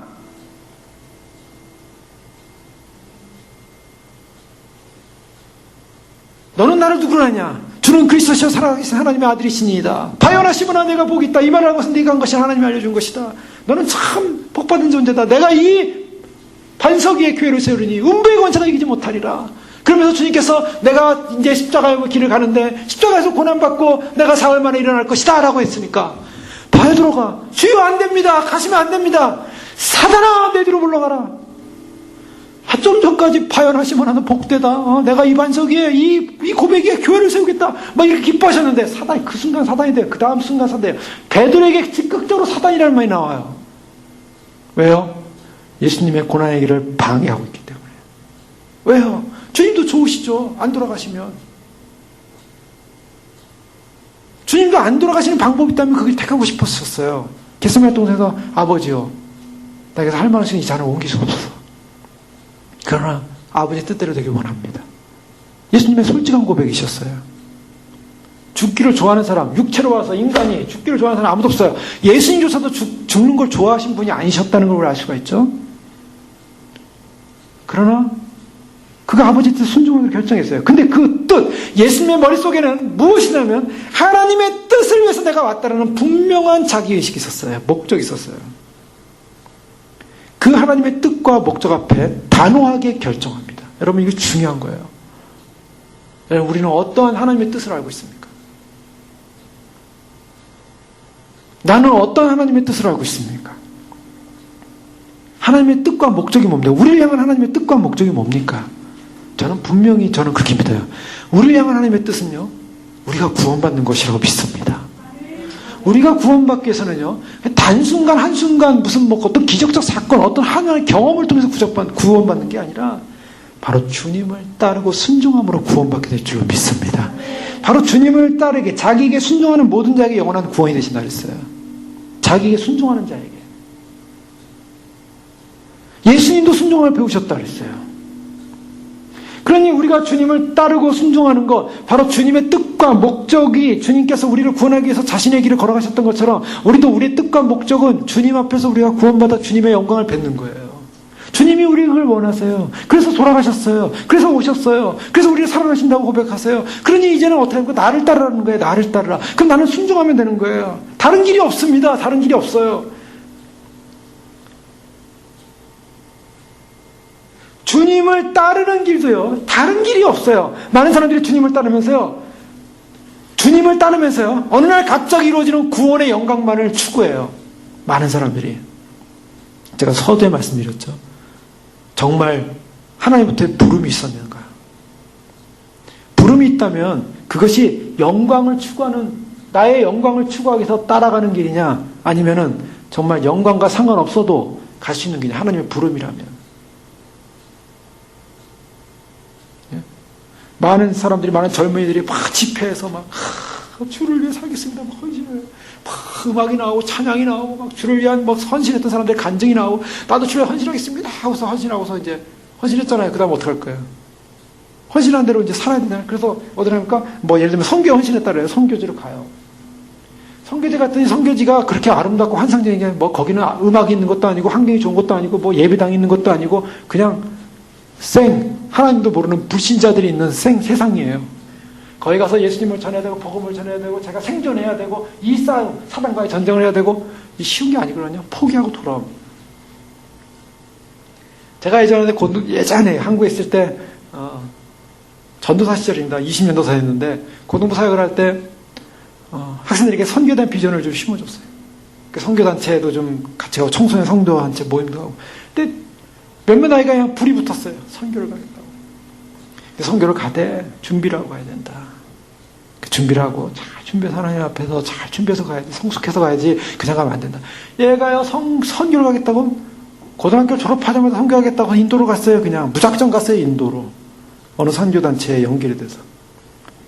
그랬더니 인도 가겠다고 하고서 막 선교 후원 받고 막 이렇게 하고 갔어요. 제발 그렇게 하면 안 된다 그랬는데 6개월 뒤에 다시 왔어요. 너 왜 왔냐? 아, 못 견디겠어요. 그렇게 만만한 게 아니에요. 무슨 말이냐면 그 젊은 애가 이제 경험을 한 거예요. 그런 거를. 정말 하나님부터 콜링이 있느냐는 거예요. 하나님 정말 가라면 가는 것이지만 갔을 때 그 가는 목적이 나를 위하고 내가 편하게 하고 내가 무슨가 환상을 보고 내가 영광을 보고 얘가 무슨 대단한 걸 누리겠다고 하는 게 아니에요. 우리가 주님을 맞이하는 길도 마찬가지입니다. 주님 맞이하는 길이요, 뭐 대단한 영광이 오고 뭐 굉장한 게 오고 대단한 게 와서 주님을 맞이하는 게 아니에요. 그냥 주님의 말씀대로 우리를 구원하시기 위해서 주님의 약속의 말씀을 믿고 지속적인 주의 말씀대로 살고자 하는 순종과 겸허함과 주님을 신뢰함과 주님이 우리를 부르신 분명한 목적과 내가 할 분명한 목적의 방향을 놓치지 않고 단호하게 믿음으로 결정해서 가야 됩니다. 마태복음 19장에 보면 부자 청년에 관한 얘기 잘 나오고 있습니다. 우리 잘 아시는 말씀이죠. 어떤 사람이 주께 와서 이르되 19장 16절에 보면 선생님이여 내가 무슨 선한 일을 하여 영생을 얻으리까 이렇게 질문을 해요. 이 사람의 관심이 뭐였습니까? 영생이었어요. 구원의 문제였어요. 인간의 본질적인 문제, 유대인의 본질적인 문제, 구원의 문제였어요. 선생님이여 예수께서 선한 일을 내게 묻느냐? 선한 일은 오직 한 분이시나 하면서요 뭐라고 합니까?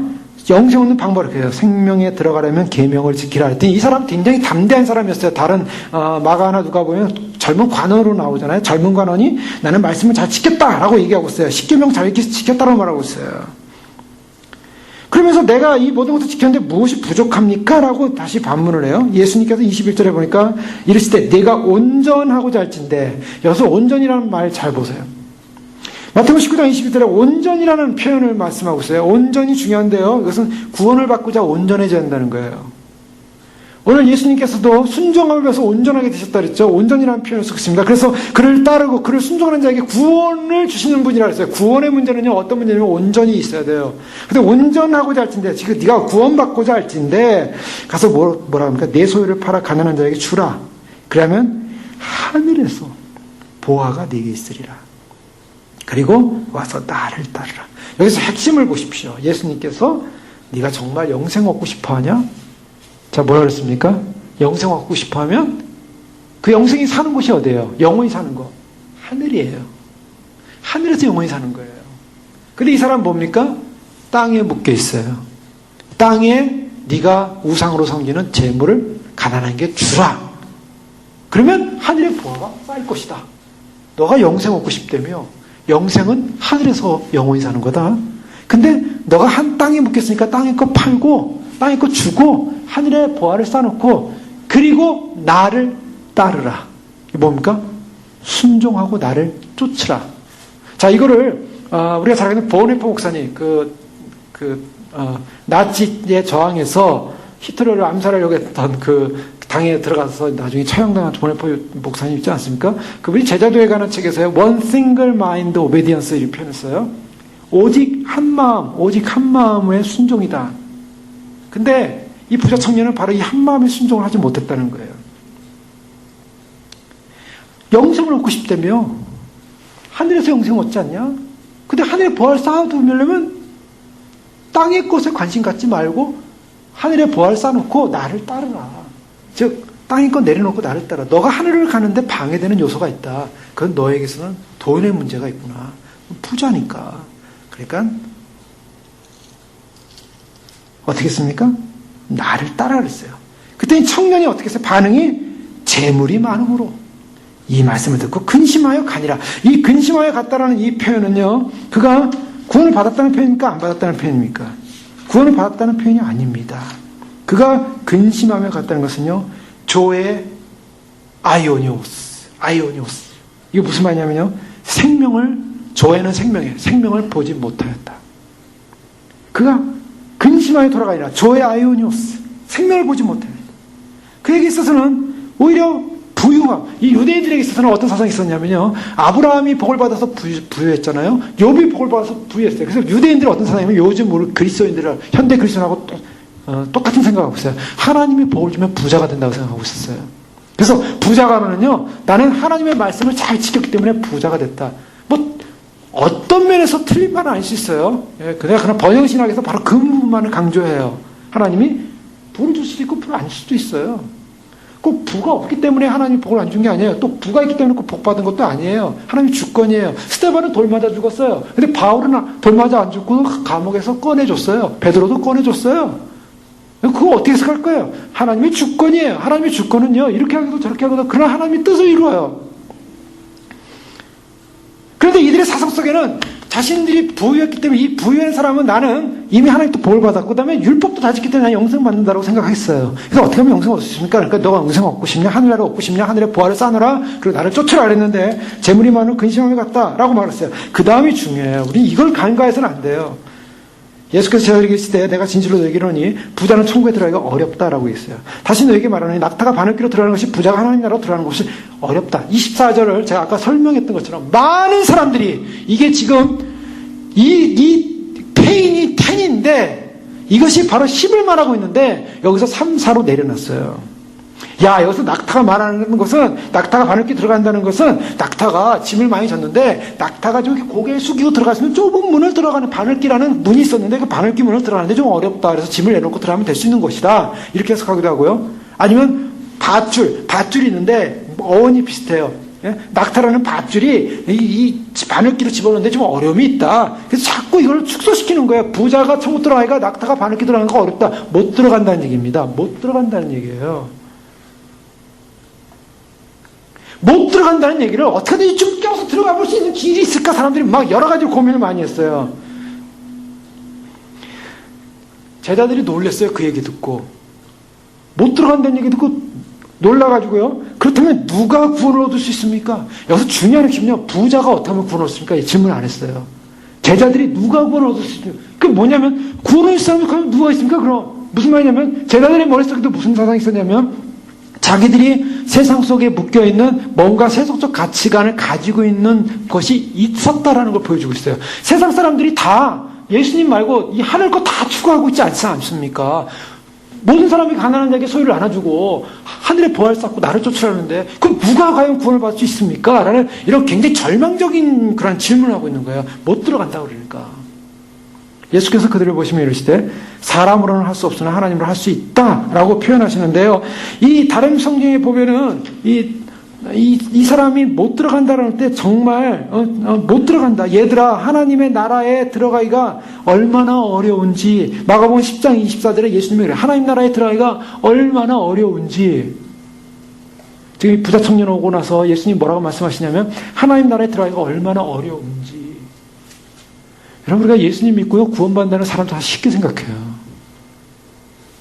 유대인, 부자 청년, 율법 다 지켰어요. 구원받을 거라고 생각했어요. 못 들어간대요 주님이. 안 들어간대요. 못 들어간다. 못 들어가니까 그럼 누가 들어갔습니까? 예수님이 하나님 나라 들어가기가 얼마나 어려운지. 여러분 이거 굉장히 주목하셔야 됩니다. 하나님 나라 들어가기가 쉽습니까? 어렵습니까? 어렵대요. 그럼 왜 어려운가? 그 사람은요, 불가능했어요. 왜 불가능했냐? 돈이라는 세상의 물질이라는 것이 이기적이고 물질적으로 만들었고, 하나님과 하나님 나라의 공동체로부터 자신을 분리시켰고, 자신의 재산을 보유하는 방법에만 몰두했고, 결국 그 사람을 자만으로 이끌었고, 결국 그 재산이 그리스도를 대적하고 거절하는 일에 사용됐어요. 이 세상 것은 무엇을 말하냐면, 이 세상 것의 가치관을 버리지 않는 순간, 이 세상 것은 그리스도를 향하여 저항하는 수단이 되어버려요. 이것이 무서운 원리예요. 이 세상 것을 부여잡고 있는 이상, 내 마음과 내 심령이 이 세상 것을 부여잡고 있는 이상, 그리스도를 저항하는 심령이 돼서 그리스도를 거절하게 돼 있어요. 그리스도를 거절합니다. 그 힘이 작용해요. 그 힘이 어디서 나오는가? 여러분, 세상 떠날 때 아무것도 못 가져가고요. 손에 반지니 옷이 아무것도 못 가져가요. 그냥 싹 떠나버려요. 떠나는데 그거 세상 거 못 붙잡아가지고 안달 하다가 그리스도를 거절하는 사람들 수없이 많아요.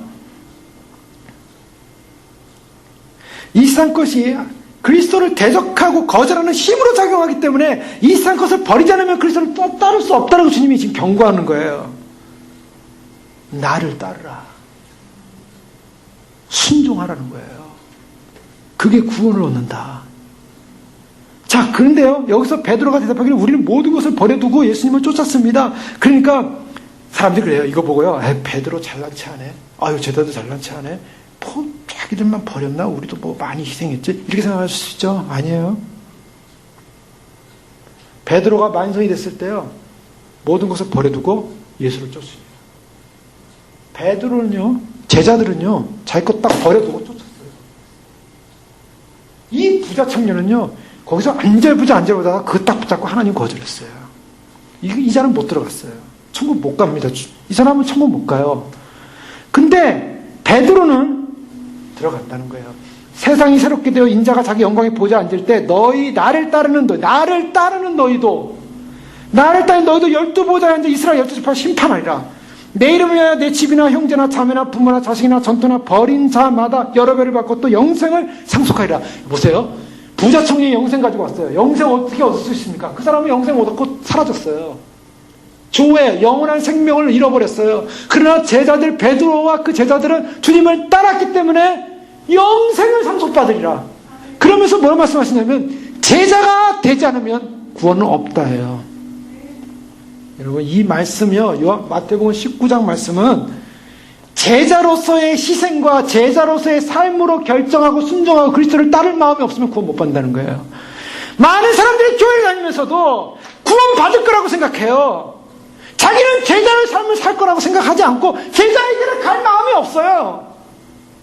제자로서의 희생도 없고 마음도 없고 세상에 묶여서 그리스도를 어떤 순간에 거절할 수밖에 없는 그런 인생을 살면서 나는 편안하게 어느 날 주님으로부터 구원받을 수 있는 존재가 돼서 뻥튀기처럼 변화돼서 주님 앞에 구원받을 거야. 주님 오시면 나는 거룩한 자로 구원받을 거야. 아닙니다. 진정한 말씀에 대한 순종과 희생과 결단을 하지 않으면 구원 없어요. 이것이 마태복음 19장에서 부자 청년을 주님께서 대하면서 주신 말씀이에요. 제자, 나를 따르는 제자가 안 되면 영생 없다예요. 무서운 말씀입니다. 부자 청년 구원 받았습니까? 받았어요? 율법 잘 지켰다고 하네요. 뭐 굉장하다고 하네요. 나를 따르라 했더니 안 따르요. 주님을 따르지 않는 사람은 제자가 아닙니다. 주님을 따르려면 어떻게 하라고요? 베드로의 고백을 봐야 돼요. 이것이 어려운 거예요. 베드로의 고백. 우리가 주를 따랐어. 여러분, 예수님이 이 땅에 오셔서 대제사장으로서 그분이 순종했다는 이 사실은요, 그냥 간단한 말이 아닙니다.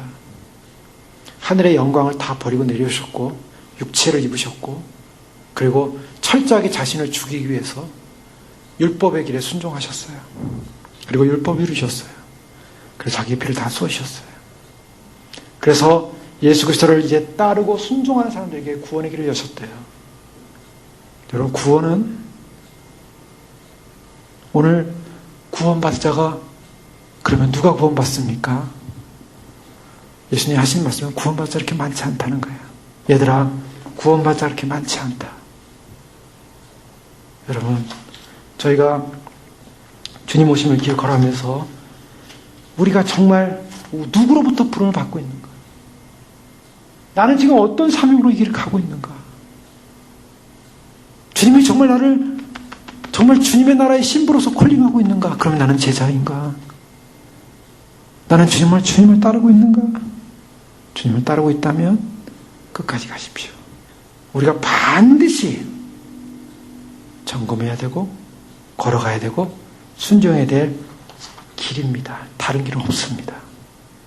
바로 이 지속적인 순종, 그리스도께서 가신 이 순종의 길을 걸어갈 때 바로 마지막 그 인내의 시간 마지막 앞에 주님께서 우리를 영접하실 것이고 나를 위하여 나를 따른 자 새롭게 되는 날, 주님 오시는 날 영광의 보좌에서 나와 함께 다스리라. 자, 여러분, 바로 그 자리에서는 진정한 제자로서의 순종자로서 우리 먼저 가신 대제사장 예수님을 따라 순종하실 저희 되시길 주님으로 축원합니다. 기도하겠습니다. 이 시간 기도하면서 그렇습니다. 주님, 우리가 주님 앞에 진심으로 남은 시간 순종함으로 그날의 제자로서 주 앞에 설 수 있도록 축복하시고 많은 자들이 주님을 따른다고 고백하는 것 같지만 그러나 결정적인 순간에 참으로 주님을 떠나고 버리고 세상 사랑하고 자기 사랑하고 세상 재물, 세상 것 포기하지 못하여서 주님을 따르지 못하는 하늘의 영광, 영생 영광 얻는다고 출발했는데 영생 영광, 하늘 그 상급의 보좌를 소망하지 못하고 세상에 묶여서 이 생이 남는 그런 불행한 인생 되지 않게 하여 주시고 아버지 하나님 이제 우리에게 남은 시간 우리가 가는 길 어떠한 순간적인 사건을 통해서 우리가 진정 거룩해지는 것이 아니라 주의 말씀 하나하나를 정말 순종하고 따라서 순종함으로 끝까지 주님 말씀대로 결단하여서 온전하여져서 주님 만날 수 있도록 축복하여 주시옵소서. 우리 주여 부르기도 하겠습니다. 주여 주여 주여 아버지 하나님 주님 우리를 부르셔서 감사합니다. 아버지가 진리의 별과 생명의 별과 구원의 볼령하여 달려가게 도와주시고 아버지 하나님 빼앗기지 않고 놓치지 않게 해주시고 주님께서 부르신 부름의 삶을 향하여 달려가므로 믿음으로 승리할 수 있도록 도와주시옵소서. 아버지 하나님 참으로 주님 우리를 부르셔서 감사합니다. 결코 빼앗기지 않게 해주옵소서. 다른 길은 없습니다. 우리가 주님을 쫓는 길 제자의 길입니다. 주님을 쫓는 길 믿음의 길입니다. 아버지 하나님 많은 사람들이 많은 백성들이 아버지 하나님 참으로 주님 앞에서 주님을 따른다고 했지만 아버지 하나님 많은 사람들이 왜 참으로